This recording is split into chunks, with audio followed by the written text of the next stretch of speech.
Joanne, I'm so excited that we are here together in this cute studio to be able to record a podcast Right? It's like a together. dream come true. It's so fun. I want one of these in my I think I've house. now decided all podcast recordings should be live. Yeah. Do you think my husband would let me just build a studio? And then we can just travel back and forth Can we have a between travel Atlanta and allowance to just go Phoenix back all and the forth? time. It's no fun in here by yourself. No, this is such a cool opportunity. And really, because the first time that we actually even met each other was here in Phoenix in just February. It was not as hot. It was not, it was beautiful. It was Then gorgeous. it was very, very nice. But it's so crazy to think, what is that, 6 months ago? Like how much shit has actually happened in the last 6 months for both of us. Yeah. As a result of what we went to and what we experienced. So let's chat about that. Okay. Because I'd love to talk about like what we did and kind of like walking into a room and what that felt like for us. And then really kind of like the aftermath of like what we did with the information and the relationships and connections that we made. Yeah. And what that's done for our business and even us personally as women, how much that's changed things for us. Cool? Cool. Let's do it. So what do you think is like your like going into that room? Like how did you feel walking into this room? Little bit of preface here. We're going to start with we had a mastermind that we both signed up to go to. And we both came by ourselves into this mastermind and we didn't know anybody. And it was crazy. I remember walking into that room like, fuck, I don't know anything and I don't know why I'm here, but I just had this heartstring pull that I needed to be there. What was that like for you going into that room? You know what? I was petrified. And it was one of those weird experiences for me. I'm not often terrified of things, and of meeting people or doing the things. But I had just come off of hosting a conference myself for a group of real estate agents. And so I was exhausted. And I walked into this room. And, in my previous industry, mastermind is a very loose term. A mastermind is really more you're going to get talked to and coached to by whoever you're paying to be in the group with. And so I didn't know what to expect from this weekend. And I certainly didn't know any of the women there. And I felt like a lot of them did know each other because they kind of followed that circle of the Powerhouse Women group with Lindsay Swartz. And I don't even know why I clicked the button and bought the mastermind. I just did one day. And looking back, I probably wouldn't have had I thought that through because it fell after my conference. I knew I would be tired. Sure. But I got on the plane anyway, and I came out here and I walked into that room, and then thank God I looked over and I saw my name already, on a table setting. So I didn't have to like figure out where I was going to sit. And she had put me next to you and I was like, oh, another blonde. This is great. This is awesome. And so I sat down and, you looked at me and you were like, I do not know why I'm here. And I was like, me neither. And it was that instant bond. Yeah. So it immediately put me at ease, which was really nice. But man, that whole weekend for me, I felt like I didn't talk much. I felt like these girls are going to think I don't belong in the room. I don't deserve to be here because I don't have anything to really add to the conversation. Because I was at that point in where I was going with life that it was I knew a change was coming. Yeah. Like I knew that season for me was about to shift and it was going to shift in really big ways. And I just didn't know how to walk into that season. And so I took that weekend at the mastermind as that like, okay, I'm just going to absorb and see where this takes me. And that was 6 months ago. And man, that season has, that wave has crested a whole bunch of times since then. That's so exciting too, because you walk into this room, were you expecting something out of it?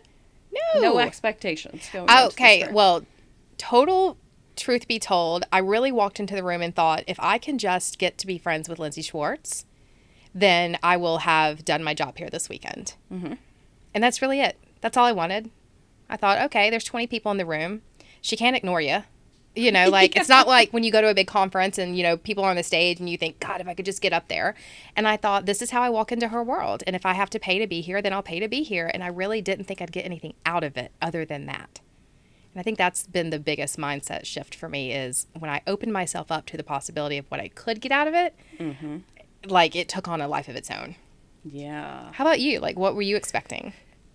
I honestly walked into that with expectations. It's called Community Builder Mastermind. And I had really wanted to launch an online membership for Ladies Kicking Ass so that we could take it from more of a localized setting to a more national setting to where we could help a lot of people with things. And I just felt a calling with that. Like, I love to work with women and I do some consulting work and stuff. And I love to do that, but it takes up so much time. And I have a slew of children in a business, another business that takes a ton of my time. And sometimes my husband likes to see me. So I realize that I can't do that one-on-one. I just don't have the bandwidth and capacity to be able to do that. But how can I cultivate this community of service-based businesses that I know needs to happen? I've needed this community forever, and I think building a community sometimes can be like a selfish situation too, kind of like podcasting, because you're like, I get to sit down with this awesome chick for the next 45 minutes and we just get to bullshit and she gets to pour into me and I get to pour into her. Captive audience. Yes. And so you get all this feedback from all of these people that you don't even know you need help from them, but then here it shows up on your doorstep and you're like, oh shit, I didn't even know that I needed that, but thank you for coming to this. And it's just like this whole just really evolution of who you are. You don't really know what you need until, it appears there. So my big why behind going to that was to learn the tactics of how she's built her online membership with Powerhouse Community, which being in that room, I walked in there and I was like, oh my God, like, Jenna was speaking on having her event and you had just had events. And when people keep talking about all these events and I'm like, I've done shit. I literally run shit business every day. I mean, you run a septic company. And so I'm like, I have nothing to add to all these classy babes in here that are like coaches and doing all this cool stuff, like I just want to get a group of these gritty women together to band together and get out of this man's world for a little while, That was my intention going in there. But I truly walked into that room, and when I saw my name's tag too, which is a brilliant move if you're going to be doing something like that, because there is nothing worse than, it's like going stag to a dance somewhere and you're like, fuck, where do I sit? Because even the highest of achievers, the high D's, the get shit done, like you walk into a room where you haven't ever been there. And it's just nice to know, like, I don't even have to think about where I'm going to sit. Someone's already taken care of that. It's one less decision. Like, how many times do you hear that, like, really super successful people, like, one wear less the decision. same thing every day because it's one less decision. I'm like, that's dumb. But this was like that. It's one less decision you had to make when you went in there. Am I sitting in the right spot? Where am I going? I didn't have a choice because there was already a thing.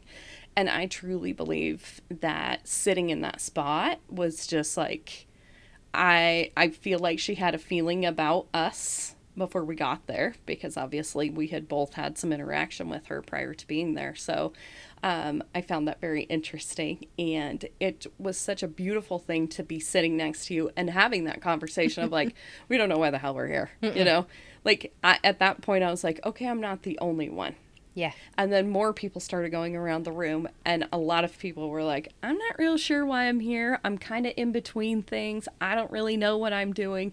And as soon as people started speaking up, doing things like that, and I'm pretty sure somebody said fuck first, and then it was all downhill. Our whole from back there. row. We realized that we belonged. We belonged. The whole back row was just, it was the fuck row. Like everyone on our row dropped that. Yes. And it was like, sometimes you walk into those rooms and you feel like you need to, if you have a big personality like you and I both do, many times you walk into rooms like that and you're like, ooh, you kind of shrink yourself down. You do. Not necessarily that someone ever makes you feel that way, but I think that you and I have both very much in our lives been told, like, you talk too much. Yeah. You're this, you're that. Yeah. Who do you think you are? Yes. Well, I'm an Enneagram 8. I'm very loud spoken. I'm a manifesting generator. Put all that together and I'm going to dominate a room. Sure. Without even thinking about it. I can't help it. Yeah, you don't intentionally go in doing that. So I think, like, in an effort to get approval from people, we walk in and just kind of shrink to our spots. So it was beautiful that we kind of got anchored into a corner over there together and had that link arm safety to really realize, oh, we can be ourselves with each other. Yeah. And then the more we could be ourselves with each other, the more we started being more open with everything else. the dancing thing. As soon as they said they were doing anything with dancing, I was like, I'm going to my room. I'm going to go drink a bottle of wine, and I'll be back when I'm drunk so I can do this dance, because that petrifies me. And it was like one of the coolest experiences ever, because I was like, I've just like had this realization, like, I don't give a shit. Like, I'm just going to put it all out there and see what happens this weekend. This is something that I hadn't done any of this stuff. Really, like, trying to find a community of women, really ever. I'd always, like, really been proud of, like, I'm just a guy's girl. Like, I work in this male industry. I have all these males around me. I grew up with a bunch of men and boys and stuff, and I always thought, like, the girl community thing was this cliquey, like, catty, like, bitchy something that had been my experience with, except a handful of friends that I've had for many, many, many years. And I realized at that point, like, all of the people that I had been around were not people that I needed to have in my circle, because I wasn't playing in the right rooms. And I wasn't playing in the right rooms because I was often intimidated that I didn't belong there. And walking into that room, Lindsay has a beautiful way, we were talking about this at lunch, about being so community minded. Like, everybody belongs, and you just start chatting up a stranger and things like that. And it was such a welcoming room to go into once everyone started opening their mouths and talking, that what I thought I was going to get out of that was not what I got out of it at all. I still don't have the step-by-step strategies that I thought I needed to build this community. What I needed to build that community was all the women that was there. Well, so you built a community. You just built it for you. Yeah, I went in there for strategy, and I walked out with there a community. with relationships with the community that I needed to really push me to do it, because now I have this group of women that if I am not showing up, you say something to me. You didn't post a podcast this week. What's going on? You know, I feel like I have to keep up with my social media, even though it's my 22 new friends that are the ones that are liking everything. It's something that it's almost like an accountability, an unspoken accountability, being in that room with those women.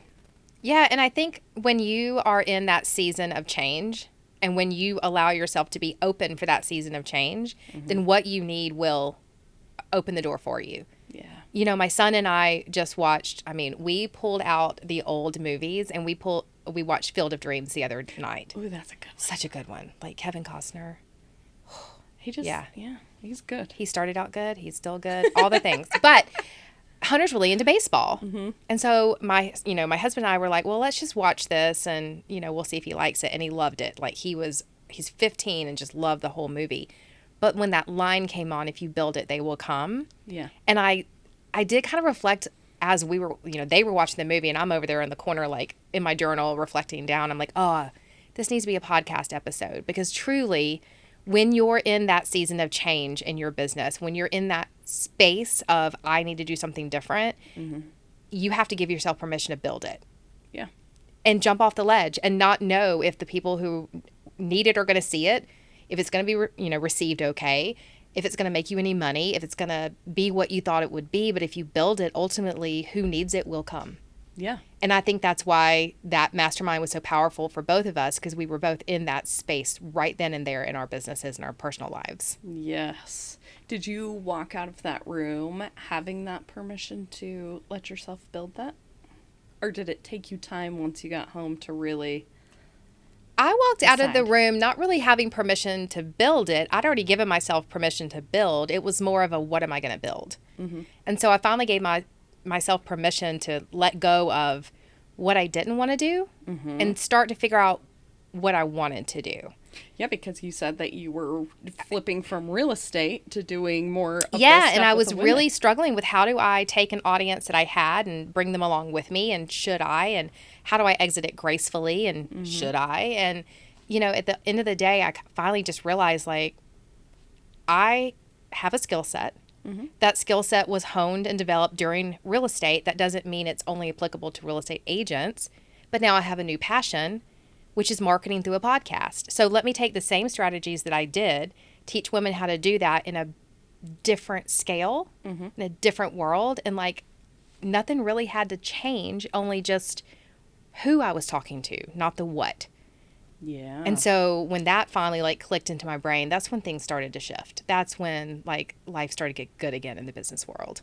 Yes. And we were talking about this earlier too. Like you're still providing a service just like you did as a real estate. Yeah, I am. I mean, I taught real estate agents marketing and contracts and how to run a profit and loss statement and how to actually be an entrepreneur.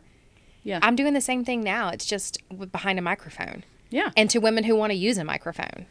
Once you get those procedures together, it's like rinse and repeat as far as you're doing service stuff and you can apply that to so many things. So many people now are multi-passionate and they want to be doing a bunch of different things. Gone are the days where it's like, I have a 9 to 5 and then I go home and I just chill and do nothing.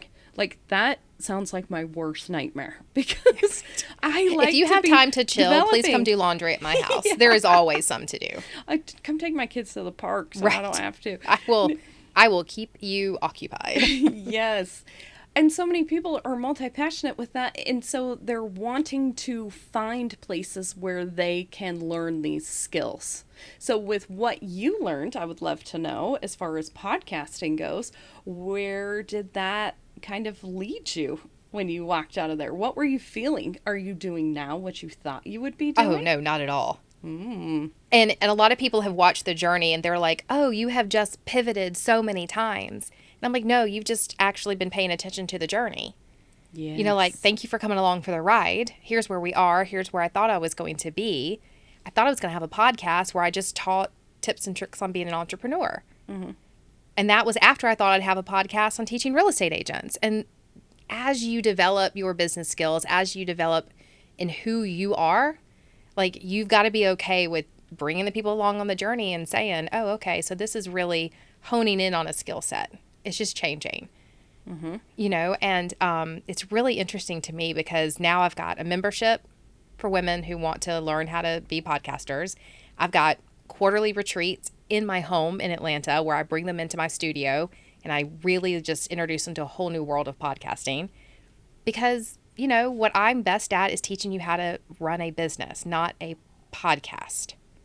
So I actually thought, like I think most people do when you get into podcasting, oh, I'm going to have a podcast and might sell 1 or 2 things online. And really, it's going to be that I'm going to have sponsors. I'm going to make money off of it. Yeah. And that just isn't, it's not fulfilling for most of us. No. But it's not reality. Your podcast is like your voice to your business. And so when that clicked for me, that's when stuff started to kind of, it made it easier for me to figure out content. It made me, you know, it made it easier for me to figure out who I was speaking to. It made it easier to produce offers. I had to learn a lot of new terms. I will say that. In real estate, it's like houses, listing agreements, buyer's agreements, contracts. I'm really good at contracts. I almost went to law school. And now I'm in the digital world, and it's like launches. Yeah. Well, what the hell is a launch? You know, I had to figure out, you know, like email sequences look different, and launches were a thing, and like dropping an episode was a thing. And I learned about meta tags and Facebook pixels. So it was like going to school all over again. Sure. Only it was fun. Yes, because your interest. It's a new thing that's piquing your interest. It's not the same old, same old. I think what's so cool about your story and the transformation that you've had, and thank you for sharing all of that with everybody because it's so cool. I love it. Is that if you've learned anything, like how long did you do real estate? 20 years. Okay, 20 years. How many people get into a job or a career and they're like, I've been in here for 20 years. I might as well just stay here and finish it out, you know? Like, that really is an incredible thing for, I don't want to call it bravery because that word I think is overused with a bunch of stuff in today's mamby-pamby world, but I think that it is extremely important to tell people your story for that, to help other women realize, even if you've been doing the same shit for 30 years and you have it in your heart to do something else and serve in a different way. Yeah, you can pivot. You can do that anytime you want to. Like, you get to finish your story. You get to write it. You get to do everything. Like, why are you stuck in this one place? And I love how you've been able to take your skills that you had and talk about that and really be able to flip them over to this new passion that you have And yes, you've had to learn new terminology, but who cares? You got to learn how to do new terminology all the time. I think as my kids grow older, I learn new terminology. And Every day. I'm like, what the hell does that even mean? It's a beautiful thing, and it's challenging for you again because it's something that you're having to teach yourself how to do. Yeah. And I think that's a really exciting, fulfilling thing. Do you see a lot of fulfillment in that? I really do. And I love it when, you're always going to doubt yourself. It doesn't matter how good you are in whatever it is you're doing. You are always going to have that self-doubt that, why should they listen to me? Mm-hmm. I'm not good enough. I'm not the expert, because you're always looking at someone else, getting guidance from them, right? But now I'm at that point where people ask questions and I'm like, oh, I do know the answer for that. Yeah. And I know it because I've done it. I've learned it. I've lived it. Like, I'm not just spitting out an answer I read somewhere. I'm spitting out an answer because I've been there, done that, figured it out. Yes. I'm really big on, I will never teach you to do something I didn't go learn myself. Ooh, that's good. Like, I'm not going to tell you to use Kajabi for your email sequences if I don't use Kajabi. Right. I'm not going to tell you how to do a Facebook pixel if I'm, didn't learn it myself. Do I hire that out now? Sure. But I don't hire anyone into my organization that is doing a job I didn't do myself first. How important do you think that is? I think as a leader, you've got to know what you want out of people. Mm-hmm. And there's really no way to know unless you've put your hands in it. I agree 100%. That's why I wanted to ask you that, because I see so many people in my industry, in the home service industry, where they're really good at their trade, except they suck at marketing and getting a brand together and getting an online reputation. And they're still very 20 years ago of yellow page mentality of marketing. But there's a whole new group of consumers that don't even know what the yellow pages are. No. And so you really have to bring along the business to do these things. And I watch so many people in these industries get taken advantage of from people that say, hey, I'll do SEO for you. It's $1,200 to $2,200 a month. And they don't ever touch their website for 2 years. They've been paying this person. And I'm like, what were they doing for SEO? Were you getting a report or anything? There's no way for you to know if you're getting your money's worth or if the person you've hired is doing the job. They have no idea. Now, I fully believe you should hire people that are better at you than doing something. Absolutely. The reason you don't stay a solopreneur your entire life is you can't do everything well. Yeah. So you hire those that can do it better. But you can't expect you cannot inspect what you expect from people if you don't know what they're doing.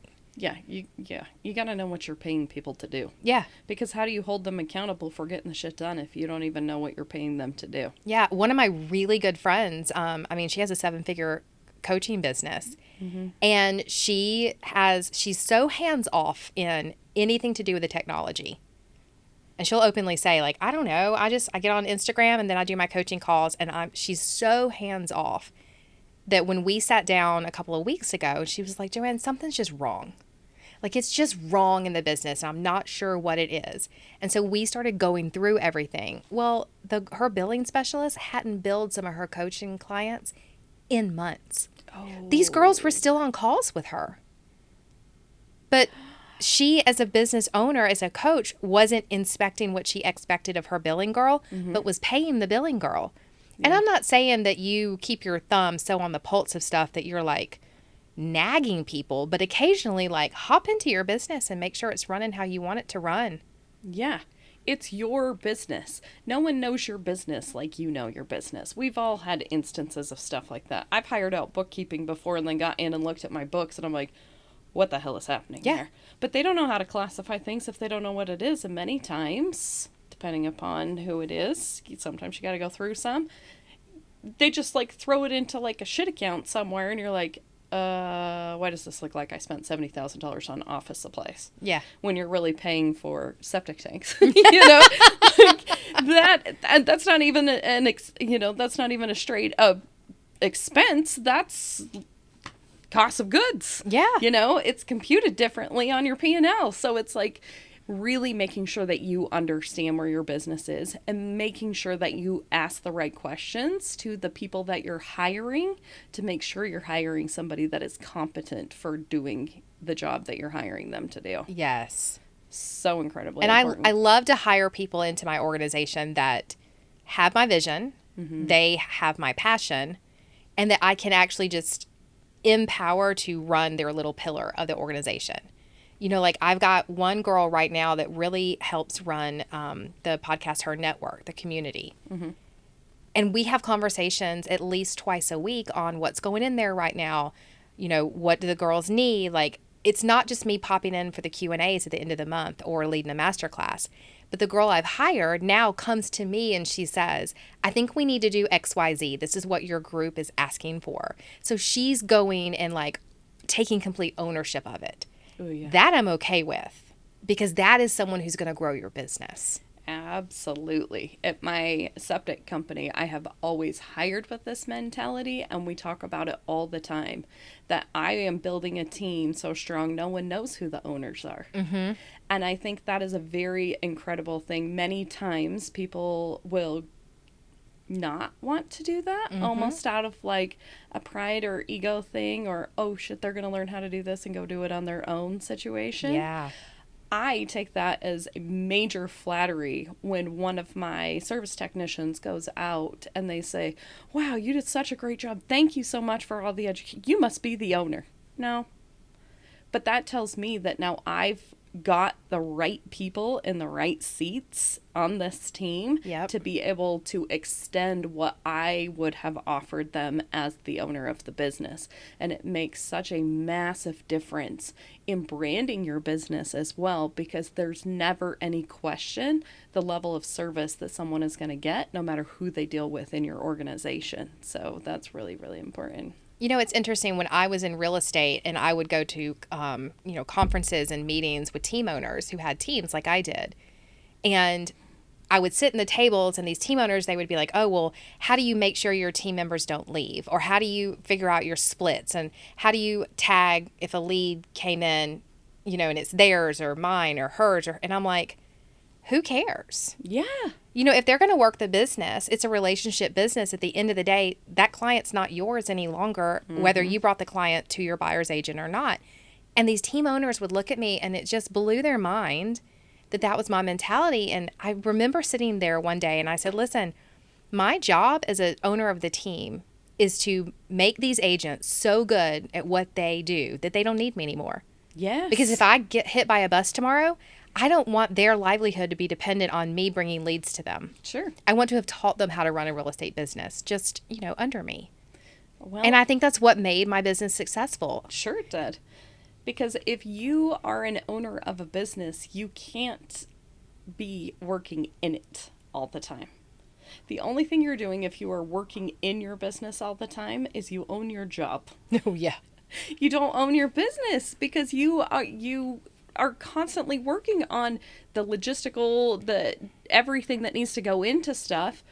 You don't have time to create. And how are you coming up with new visions and making new plans and setting new goals for things if you're busy making Facebook posts all the time? Good.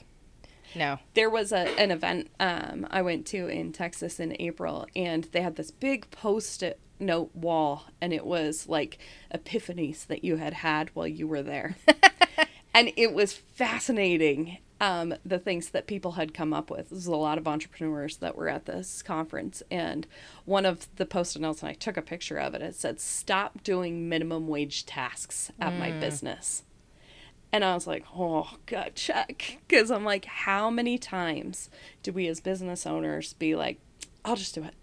Yeah. I'll pick it up. It's easier. I can just do it this way. Or if somebody quits or you have to let somebody go, I'll just do it for a while and then we'll find, you try to take the quick win on that to get through stuff. But long term, you're really backpedaling the progress of your business because now you're getting pushed back into it again. Well, you just let them give you back their job. Yeah. The one that you had given up. The one that you had given up. Them. Yeah. And at the end of the day, Natalie Ellis, one time from Boss Babe, she said, and this stuck with me, she was like, my job as CEO is to market and be the vision. Everyone else's job is to run the vision. Yes. And if I'm doing the little Post-it note type stuff, I'm running the vision and not being the vision. Yes. And I was like, God, that's so good. What do you think? Do you think that there is a mindset shift that has to happen within you to switch and make that flip from running the business to being the vision? 100%. 100%. I actually sort of hit that switch about 3 weeks ago, ironically. You know, I'm sitting at my desk and, you know, I've got the screen up and I've got the lights on and the podcast stuff is done. And I was like, okay, I'm going to sit down and I'm going to write out what the next 8 weeks worth of podcast episodes are going to look like. And then I thought, ooh, and I should have a freebie for that episode. And the next thing I knew, it was 7 hours later. I hadn't recorded a single thing, but I had completed 3 landing pages, 4 email sequences. I had done all the other stuff. And then I sat back, looked at it. And that's when I called the girl who's, you know, helping me run the network right now. And I was like, you are officially allowed to change my password to Kajabi. Get me out of it. Ooh. Because I know that I can't build this business, this company where I want it to be. I can't serve these women podcasters if I'm creating landing pages. No. Like that's not what's going to serve them. No. And I'm like, someone's got to create the landing page, but it cannot any longer be me. Sure. I've now created enough of them that y'all can look at them and you can see how I like them to look. But I'm not going to even double check it. I'm like, it's yours. Change my password. Wow. Do not let me in it anymore, because I was stopping myself from Absolutely. getting to where I needed to be because I was allowing myself to not be the CEO. Sure. So yeah, I mean, that mindset, it has to shift if you're going to go anywhere from side, you know, hustle, solopreneur business to actually having a business that is sustainable and scalable. You have to take that shift. Yes. I remember at my septic company when I had got these door placards made for everybody's doors because they had like ugly ass numbers on them, you know? And I was like, I'm going to make everybody feel special. I'm going to get them their own like name tag thing. And I remember putting them up on the doors and having so much pride in putting them up for everybody because I was like, they're going to come in the morning and be like, wow, look at my name. And I remember putting mine on my door that said CEO. And I remember kind of standing back and I was like, I almost walked up and took it down. Because in my head, I was thinking that same thing, like, I really have this haunt in my head of, like, who the hell do you think you are? Yeah. And it was like, if I put my own name up here with CEO, like, is that going to intimidate people? Is that, like, I don't know if I should really put my name as, maybe if I just say owner on it, you know, like, somewhere in my brain, that term CEO was like, oh shit, finally. Yeah. You just gave yourself a promotion, even though you own the company. But then at the same time was almost like I felt myself shrinking again. And that's when I really realized, I was like, no, F this. Like, I have to have a mindset shift. You have worked your ass off to get to where you could hang that up on there. Yeah. And I think it's really important to know as well that when that mind shift occurs and you're willing to give away the other stuff and you're willing to not be inspecting it every day and you're willing because you no longer want to do the menial stuff.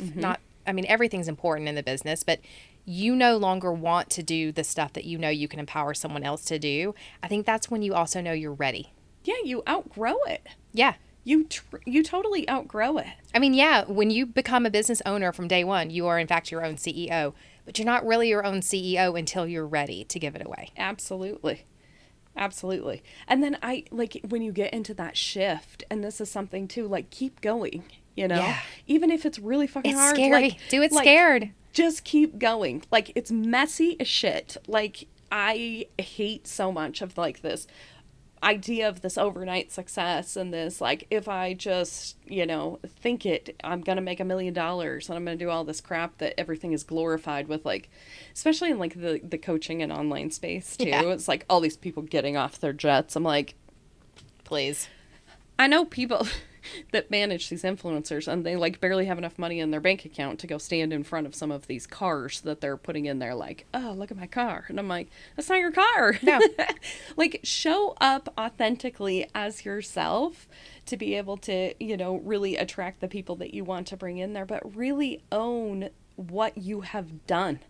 Like, be proud of your messy, ugly, gritty story that you have and tell it to people, because that is what's going to inspire other people that are sitting back like, ugh, I'm not good enough, to realize, oh shit, well, even if it's mine wasn't that bad, she did it, I could do it, you know. Or, oh my gosh, that's very similar to my story, I want to talk to her. I want to learn how to get there. And then once you get to that place, be sure to turn around and pull somebody back up. Yeah.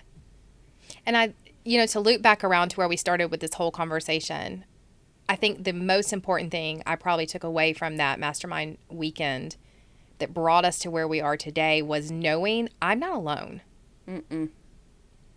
You know, every woman, it doesn't matter. Like Lindsay Schwartz admitted that she feels like it's a shit show half the time. Yeah. You know, like there's always something you're going to be really good at, and there's always going to be things that you're going to be really not good at. Yeah. And the girl that you think has got it all together has got that same situation in her own business. There are things she's good at and things she's not good at. Yeah. And she still feels like she's not good enough. And she still feels like she's not good enough. How many people do you follow that you look up to for inspiration that has started saying that a lot more? Yeah. Like I hear Lori Harder talk about that all the time. Like I still am like, what am I doing here? You know? Yeah.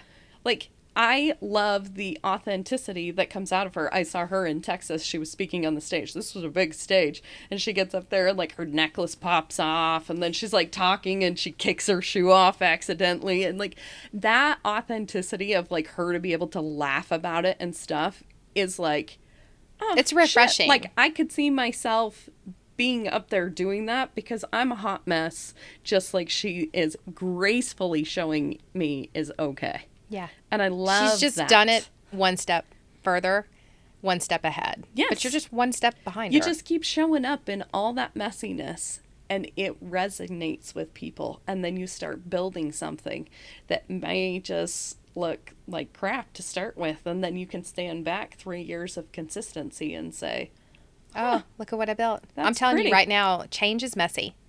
But Yeah. the messy middle is where the magic happens. Oh, like yeah.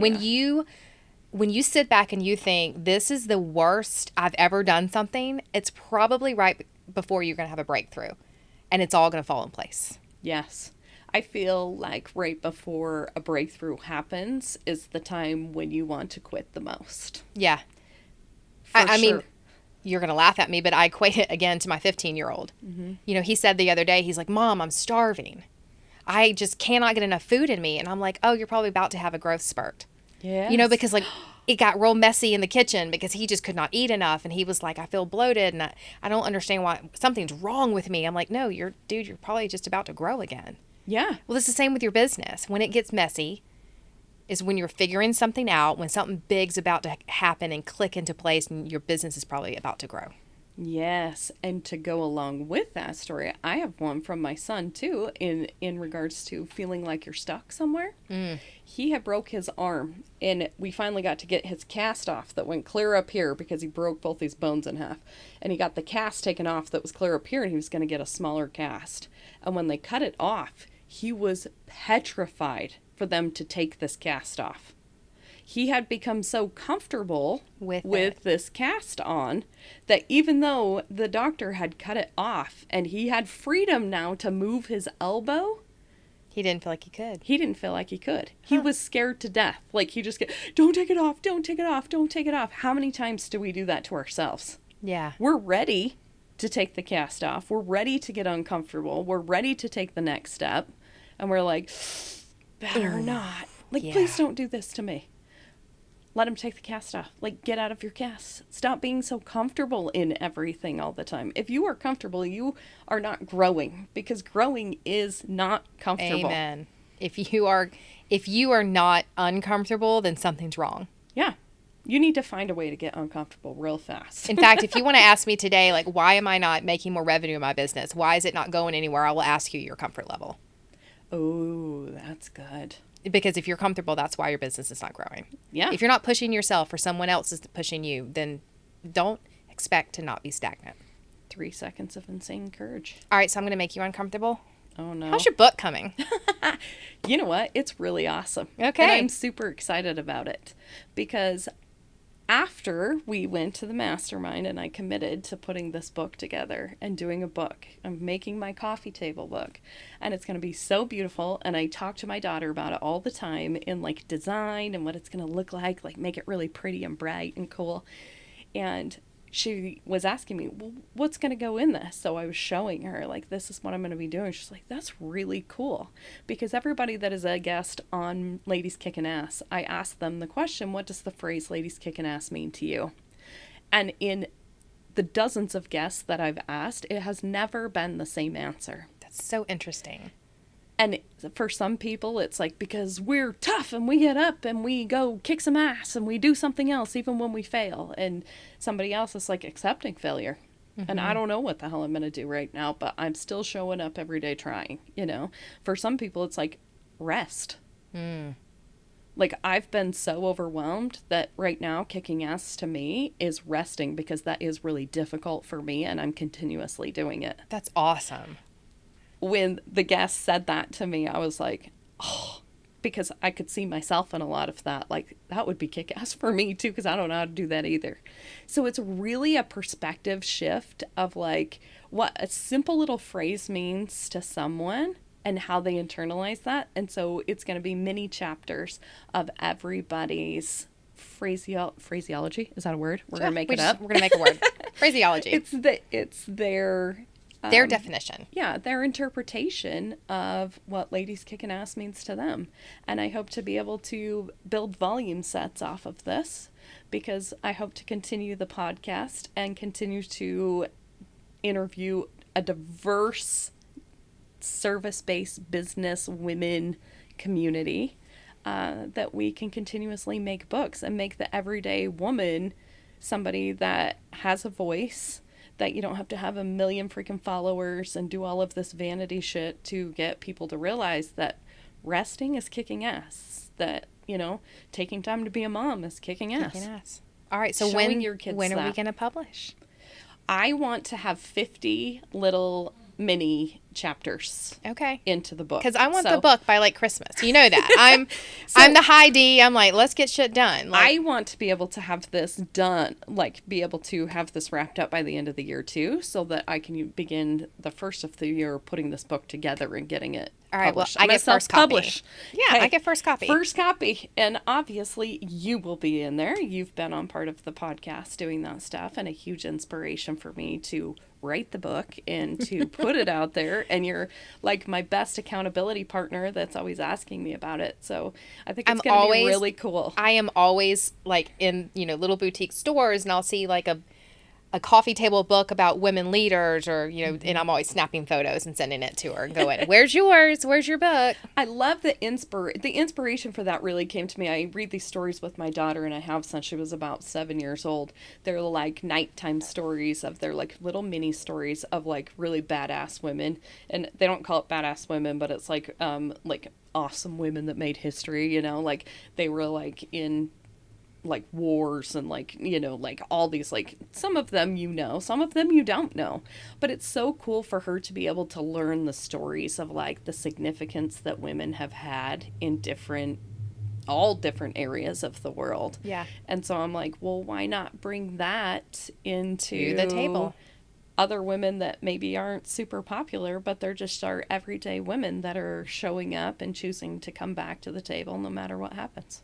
I think it's fabulous. I can't wait. Thanks. All right. Well, this has been amazing. We are Absolutely. on air in the Good Vibes studio. The dream of mine is finally coming true. But, girl, this is not the last time this is going to happen. No, for sure. This is going to be a cross-country situation. So find yourself a Good Vibes in Atlanta so we can do this while we're there, too. Amen. All right. Thanks so much. Thank you.